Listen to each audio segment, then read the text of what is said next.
Okay, so I've heard people on YouTube saying that these Honda mowers don't start in cold weather because of their auto choke system. Well, right now it's actually really cold. We had a cold front that came through yesterday, so we're going to try to start it up and see what happens. I'm actually really nervous. Gas is on. Let's see what she does. That's first pull. That's acceptable. It's cold out. Yeah, that auto choke is kicking in.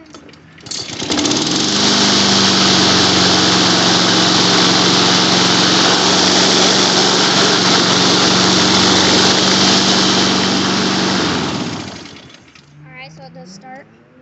I might get some mowing footage. I wish I could, but maybe I can. Maybe I can't. Anyways, guys, thanks for watching. I'm already started up. Alright.